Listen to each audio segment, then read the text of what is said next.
Luke Nichols, ang content creator sa likod ng YouTube channel na Outdoor Boys, ay biglang nagpahayag na hinto muna siya sa paggawa at pagbahagi ng content sa social media. Ngunit ano nga ba ang mga dahilan sa kanyang panandaliang pamamaalam? At tiyak na magugulat ka sa malalaman mo kung sino nga ba talaga si Luke sa totoong buhay. Ayon sa Times Now News, si Luke ay ipinanganak sa Anchorage, Alaska noong 1978 at nagkaroon ng malalim na pagmamahal sa kalikasan noong kanyang kabataan. Ang hilig na iyon ay kalaunay naging Outdoor Boys, isang YouTube channel na nakasentro sa pamilya na kanyang nilikha kasama ang kanyang asawa na si Rebecca at 3 nilang mga anak.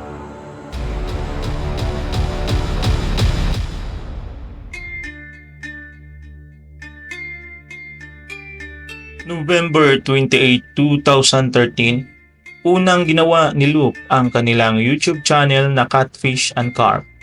Ito ay tungkol sa pangingisda, pagbibigay ng mga tips at pag-review ng mga gamit nito. May 5, 2015 naman ginawa ni Luke ang YouTube channel na Outdoor Boys.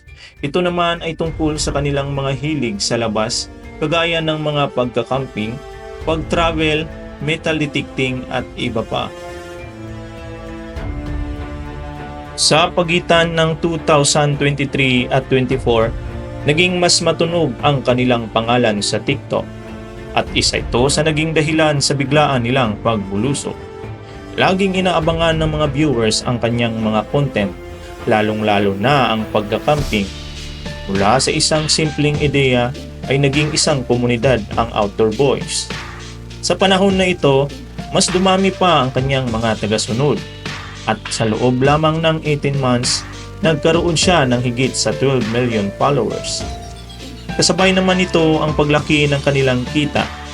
Ayon sa Social Blade, ang estimated yearly earnings nito ay nasa $245,000 hanggang $3.9 million.